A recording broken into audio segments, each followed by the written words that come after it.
La capitale abrite les travaux d'un atelier technique sur les données ouvertes, l'Internet des objets et les villes intelligentes.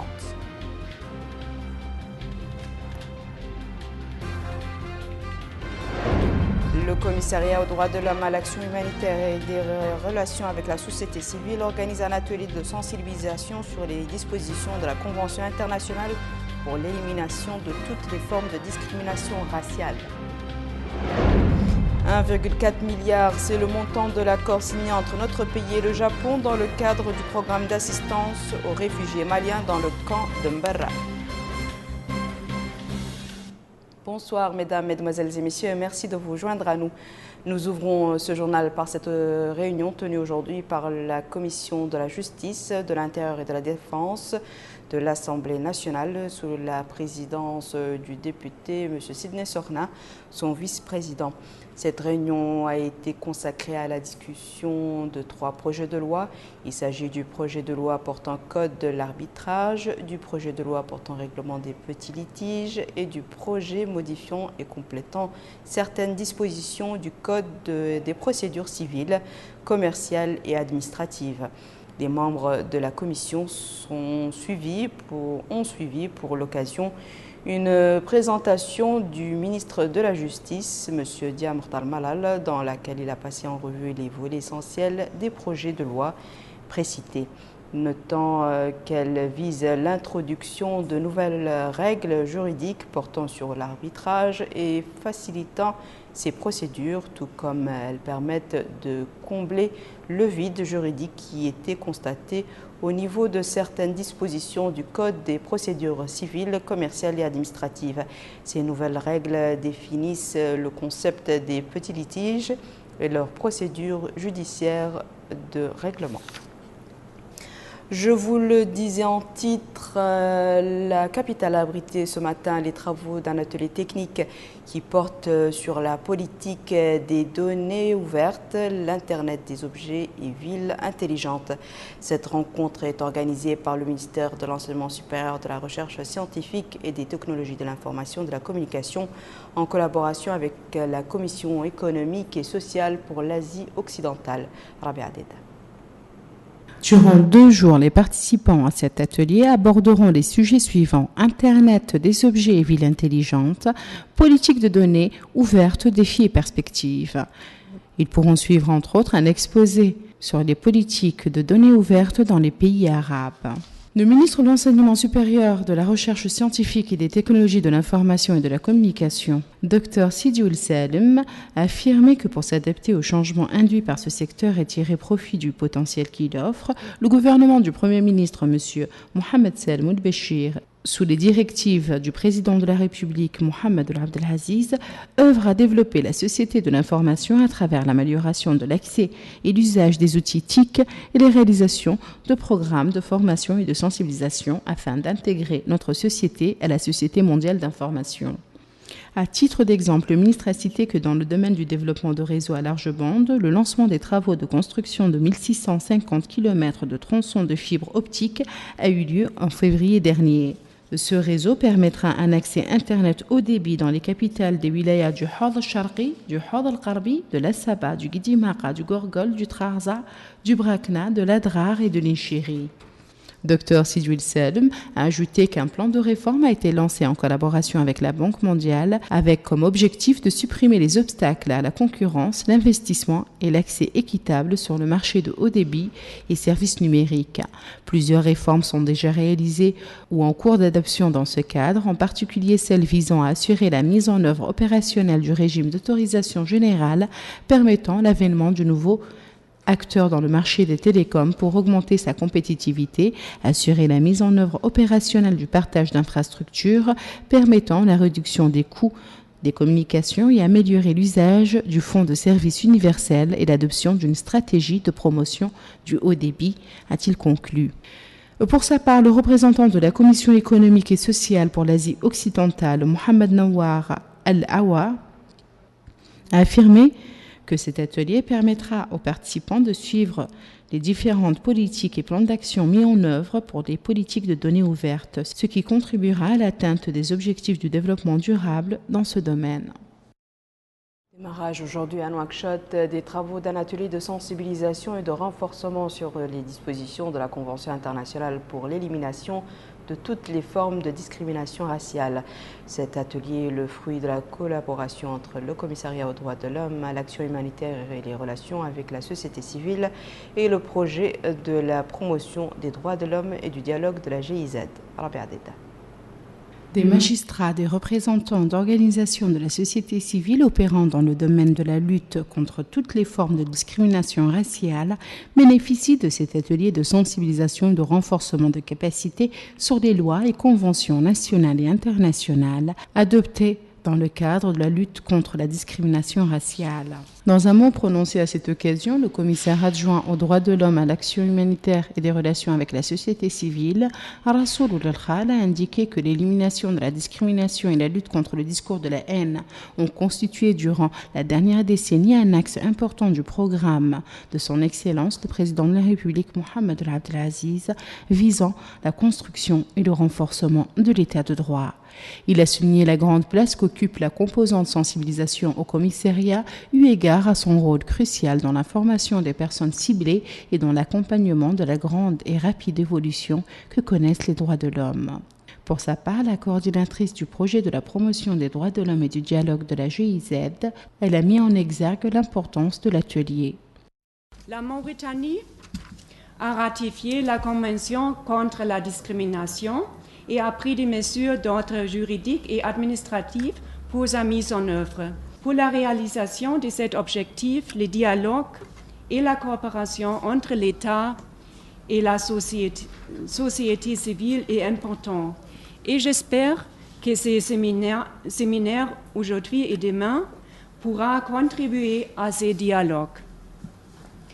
Je suis convaincue que les participants au présent atelier saisiront cette opportunité pour s'approprier davantage la notion de lutte contre la discrimination.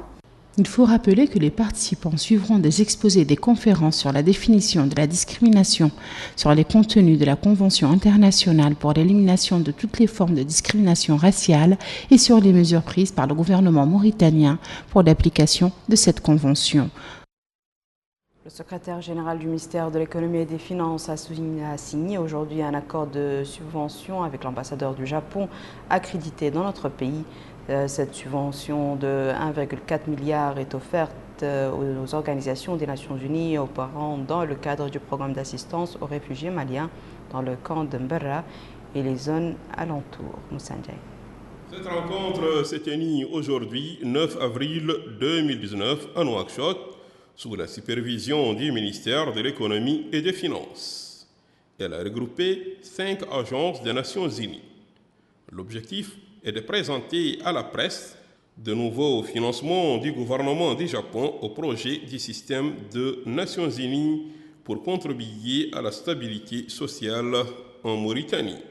Dans son intervention, le secrétaire général du ministère de l'économie et des finances, M. Mohamed Ahmed Aïda, a déclaré que le gouvernement japonais nous a habitués ces dernières années à venir en appui aux réfugiés maliens et aux populations pauvres des zones riveraines, ajoute-t-il, à l'appui à la lutte contre la pauvreté, à la sécurité alimentaire, tout en renforçant la sécurité des zones frontalières.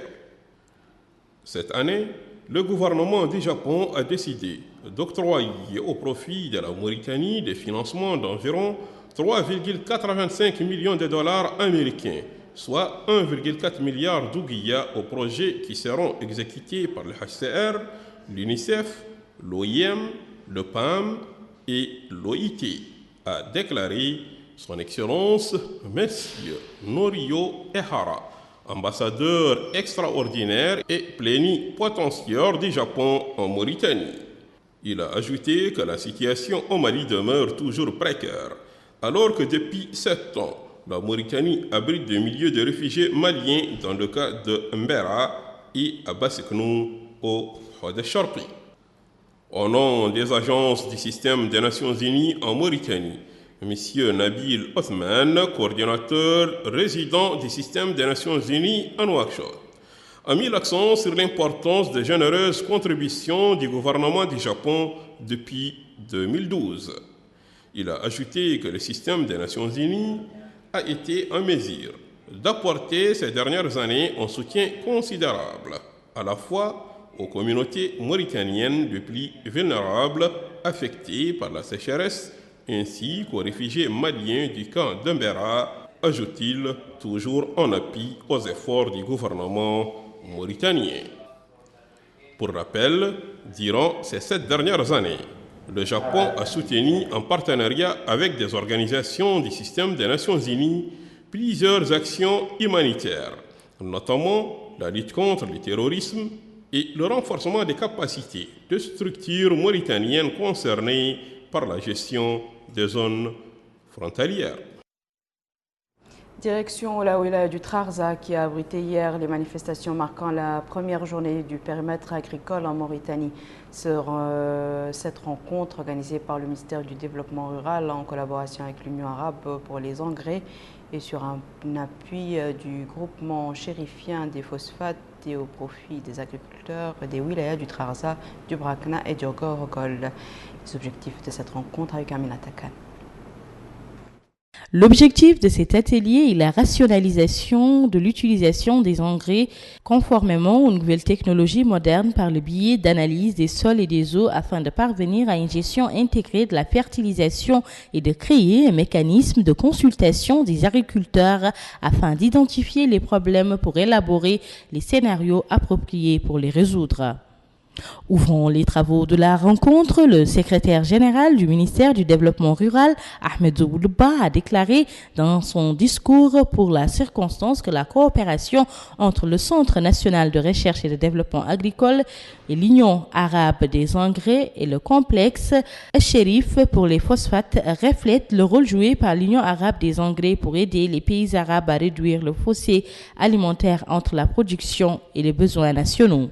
Ajoutons que notre pays a depuis quelques années, sous la direction du président de la République, Mohamed Ould Abdelaziz, accordé une grande attention à la sécurité alimentaire et à la lutte contre la pauvreté. Il poursuit en ajoutant que le secteur du développement rural a élaboré un plan national de développement agricole 2016-2025 visant à accroître la production et à développer ses méthodes ainsi qu'à créer un climat propice aux investissements.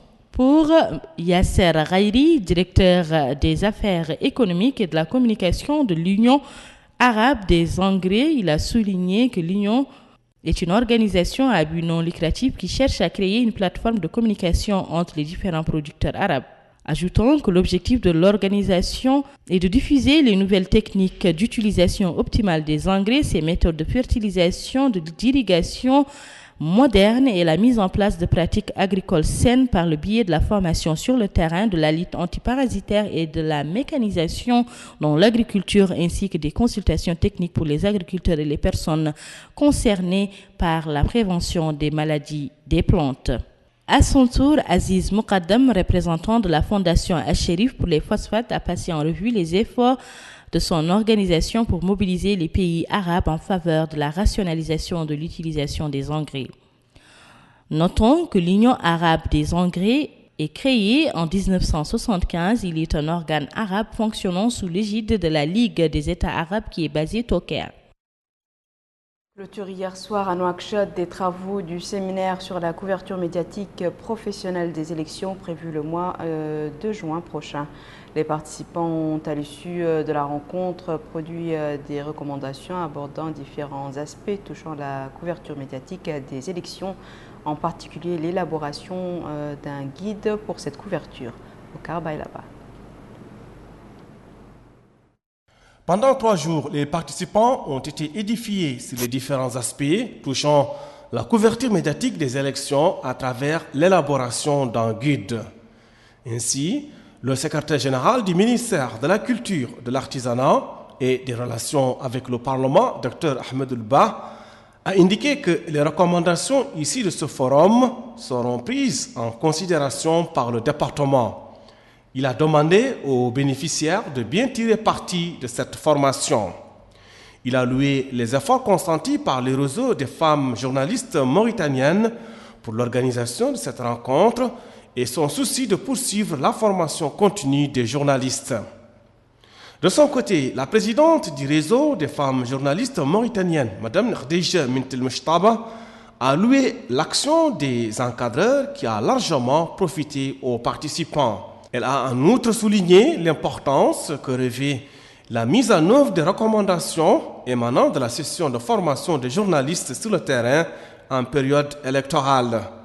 La cérémonie de clôture a été rehaussée par la présence de l'ambassadeur de l'État de Palestine et du staff de professeurs ayant assuré la formation. Nouakchott a abrité aujourd'hui le lancement du projet Adaptation et moyens de subsistance dans 3 régions arides de la Mauritanie. Ce projet est mis en œuvre par la cellule nationale de l'observation environnementale et des zones arides relevant du ministère de l'Environnement et du Développement durable et avec la collaboration de l'ONU Environnement. Moussandé. Cet atelier de démarrage du projet Adaptation et moyens de subsistance dans 3 régions arides en Mauritanie s'inscrit dans le cadre des orientations du ministère de l'Environnement et du Développement durable. Une occasion pour présenter ce projet connu sous le nom de AMSTRA, de son programme et le calendrier de la phase PPG. Dans sa déclaration face aux participants, le secrétaire général du ministère de l'Environnement et du Développement durable, M. Madi Oultaleb, a dit que ce projet va exécuter un certain nombre d'activités sur la base, ajoute-t-il, d'un document de référence. Il a précisé que 2 sites sont prévus au Trarza, 3 sites en Ichiri et 3 autres sites en Nadrar. À travers le projet AMSTRA, a dit le secrétaire général du ministère de l'Environnement et du Développement durable, plusieurs activités seront exécutées en vue de répondre aux aspirations des habitants de Wilaya sur le plan local. Le projet Adaptation et moyens de subsistance dans 3 régions arides en Mauritanie, AMSTRA, fait de la cellule nationale de l'observation environnementale une structure d'alerte dans les zones arides pour des exposés et débats sérieux. En tant que l'agence de la mise en œuvre de ce projet financé par le Fonds pour le PMA, le rôle donné environnement dans la phase de développement du projet est assurer que le projet conforme à toutes les priorités et exigences du FEM, le Fonds pour l'environnement mondial. Les activités envisagées dans le PIF ou la note conceptuelle élaborée pour le projet AMSTRA sont très bien alignées sur la nouvelle stratégie d'adaptation au changement climatique. Au programme de cet atelier du 9 avril 2019, discussions, questions et réponses, ainsi que d'autres aspects institutionnels liés au site d'intervention. Son Excellence, M. Cher Sid Ahmed El-Bekkay El-Hamadi a présenté aujourd'hui à Son Excellence le président turc, M. Recep Tayyip Erdogan, les lettres de créance l'accréditant en qualité d'ambassadeur extraordinaire et plénipotentiaire de la République islamique de Mauritanie auprès de la République de Turquie. Au cours de l'audience que le président turc lui a accordée, l'ambassadeur a remis les salutations du président de la République, M. Mohamed El Abdelaziz, à son Excellence, M. le président Recep Tayyip Erdogan, et ses vœux de bonne santé pour lui-même, de progrès et de prospérité pour le peuple turc frère. Le diplomate a également fait un exposé détaillé sur les grandes avancées que la Mauritanie a connues ces dernières années sur les perspectives de l'excellente coopération entre la Mauritanie et la Turquie et sur les moyens de renforcer cette coopération. En ce qui le concerne, le président turc a souhaité la bienvenue à son Excellence l'ambassadeur et l'a chargé de transmettre en retour à son frère et ami le chef de l'État, M. Mohamed El Abdelaziz, ses salutations sincères ainsi que l'expression de sa considération, exprimant son désir de voir cette coopération se renforcer et les échanges se développer entre les 2 pays frères. L'entrevue s'est déroulée en présence du staff de l'ambassade de Mauritanie à Ankara et du ministre conseiller à la présidence de la République turque, du directeur du cabinet du président de la République, le chef des conseillers et de l'ambassadeur directeur des affaires africaines au ministère des Affaires étrangères turques. Le ministère de la Santé, en collaboration avec l'Organisation mondiale de la santé, a célébré la Journée mondiale de la santé. Au programme de cette journée, sensibilisation et orientation afin d'impliquer tous les acteurs concernés sur l'accès aux services sanitaires de qualité pour tous. Retour à Moussanjay. La couverture sanitaire universelle est le thème de cette année 2019 de la Journée mondiale de la santé célébrée en Mauritanie. Cette journée vise à sensibiliser l'ensemble des Mauritaniens pour accès aux services de santé nécessaires dont ils ont besoin et à ce que ces services soient suffisants, de qualité et efficaces. Une campagne de sensibilisation parmi d'autres que le chargé de mission, secrétaire général par intérim du ministère de la Santé, M. Ahmed Jiddou Oulizain, a évoqué dans sa déclaration à l'occasion de la célébration de la Journée mondiale de la santé. Il a affirmé que le département de la santé veille sur l'exécution des orientations de son Excellence M. Mohamed Ould Abdelaziz, président de la République, pour tout ce qui est lié à rehausser le niveau des techniciens du secteur de la santé. Le 71e anniversaire de la création de l'Organisation mondiale de la santé OMS de cette année 2019 permet aux différents acteurs du secteur de la santé de réfléchir sur un sujet de l'actualité. Cette année, le thème retenu est la couverture sanitaire universelle. C'est pourquoi Dr Tedros, notre directeur général, estime que la sécurité sanitaire mondiale et la couverture sanitaire universelle sont les deux côtés d'une même médaille. Un monde plus sûr profite à tous, la couverture sanitaire universelle profite à tous. C'est dire l'importance qu'occupe la couverture sanitaire universelle et son impact sur l'ensemble de nos interventions humanitaires. La célébration de la Journée mondiale de la santé est aussi une activité qui permet à l'Organisation mondiale de la santé OMS de publier un document annuel sur les données sanitaires et le rapport sur les statistiques sanitaires mondiales.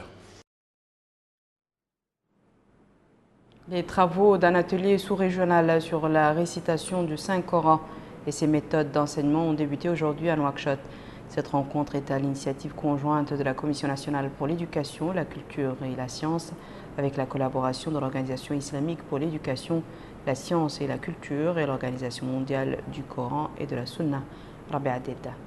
Cette rencontre de 4 jours permettra la redynamisation du rôle des enseignants du Coran et l'accroissement de leur contribution au développement global en améliorant le niveau de travail des institutions coraniques dans les domaines de la planification, du suivi et de l'évaluation, tout en les familiarisant aux méthodes modernes d'enseignement du Saint-Coran. Supervisant l'ouverture de la rencontre, le secrétaire général de la Commission nationale pour l'éducation, la culture et la science, M. Smaïl Ould Chouaib, a précisé que l'organisation du présent atelier s'inscrit dans le droit fil des orientations du président de la République, Mohamed Ould Abdelaziz, visant à ancrer l'étude et l'interprétation du Coran et ses sciences dans les communautés africaines musulmanes. Et d'ajouter que cette orientation du président de la République s'est matérialisée depuis son accession au pouvoir par l'impression du livre saint Al-Mashaf et la création d'une chaîne satellite spécialisée dans la diffusion du Coran et de ses sciences, en plus d'une radio qui diffuse de merveilleuses récitations du Coran toute la journée. M. Smaïl Ould Chouaib a enfin réitéré la volonté de sa commission à organiser davantage de sessions similaires au profit des enseignants du Saint-Coran en Mauritanie et son environnement sous-régional dans le souci de vulgariser la culture de la paix et de l'amour et présenter l'islam dans sa version réelle et juste. Lui succédant, le représentant d'ISESCO, le docteur Youssef Aboudaka, a mis l'accent sur la nécessité de préserver les particularités culturelles des peuples islamiques en tant que moyen de conserver leur identité dans un monde en perpétuelle mutation, notant qu'une conservation représente une source d'enrichissement des cultures et d'encouragement des dialogues interculturels au sein des communautés et civilisations islamiques. Quant aux représentants de l'Organisation mondiale du Coran et de la Sunna, le docteur Mohamed Abdelrahim, il a vivement loué les actions grandioses entreprises par les hautes autorités mauritaniennes pour venir en aide aux personnes intéressées par l'enseignement du Saint-Coran et celles qui assurent l'administration des écoles coraniques localement appelées Mahadra. Il faut rappeler que l'agenda de la rencontre, qui profite à des participants issus de la Mauritanie, du Mali et de la Guinée, prévoit également d'autres thématiques ayant trait au rôle des nouvelles technologies dans la récitation du Coran et ses sciences et au concept de la modération et du centrisme dans la vie des enseignants du Coran. Les autorités locales dans la ville de Zouérat ont procédé hier à l'incinération d'importantes quantités de produits alimentaires périmés. Ces produits ont été confisqués dans les commerces de la ville par les éléments de la direction régionale du ministère du Commerce, de l'Industrie et du Tourisme au niveau de la wilaya du Tirzemour, au Karbaïlaba. Le commerce de produits alimentaires périmés et prohibés met en danger la santé des populations. D'ailleurs, les autorités locales de la ville de Zouérat ont pris les taureaux par les cornes en procédant à une opération de confiscation de ce genre de produits dans les différents commerces de la ville. Le résultat est impressionnant. Ainsi, ils ont réussi à mettre la main sur 3 tonnes de produits alimentaires périmés. Ainsi, le délégué régional du ministère du Commerce, de l'Industrie et du Tourisme au Tirzemour, Cheikh Ould-Edman, a indiqué que cette opération d'incinération s'inscrit dans le cadre des efforts des pouvoirs publics de lutter contre le commerce de produits alimentaires périmés. Il a ajouté que l'opération va se poursuivre et touchera tous les marchés de la ville. Il a remercié les autorités administratives et municipales pour leur contribution dans la lutte contre le commerce de produits alimentaires périmés. De son côté, le maire de la commune de Zouérat, El-Mami Ould-Salek, a déclaré que cette opération est de nature à protéger la santé des citoyens, soulignant la nécessité de redoubler d'efforts et renforcer la vigilance en vue de protéger la santé publique. Ce genre d'opération de la direction régionale du ministère du Commerce, de l'Industrie et du Tourisme devrait se pérenniser. En définitive, les populations doivent faire preuve de vigilance en veillant sur les dates de péremption des produits alimentaires mis en vente sur les marchés. Refermons ce journal par cette activité de bienfaisance. Le club des pionnières pour les œuvres de bienfaisance a célébré hier soir la journée mondiale des orphelins sous le thème « La joie des orphelins est inestimable ». Au cours de la cérémonie, des repas, des jouets et des vêtements ont été distribués aux orphelins ainsi que des aides aux veuves. Cet événement fait partie des activités organisées par le club visant à aider les orphelins et les veuves. Voici à présent, mesdames et messieurs, le rappel des titres.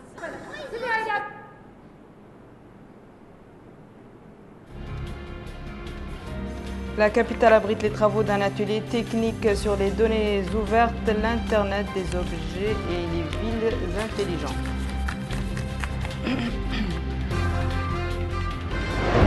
Le commissariat aux droits de l'homme, à l'action humanitaire et des relations avec la société civile organise un atelier de sensibilisation sur les dispositions de la Convention internationale pour l'élimination de toutes les formes de discrimination raciale. 1,4 milliard, c'est le montant de l'accord signé entre notre pays et le Japon dans le cadre du programme d'assistance aux réfugiés maliens dans le camp de Mberra. C'est la fin de ce journal, mesdames et messieurs. Merci à vous de nous avoir suivis. Merci de votre fidélité et excellente suite au programme sur le Mauritanie.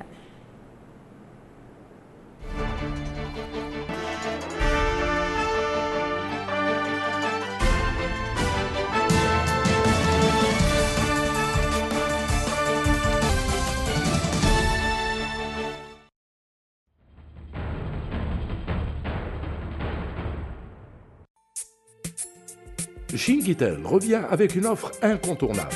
À partir du 23 janvier 2018, découvrez le nouveau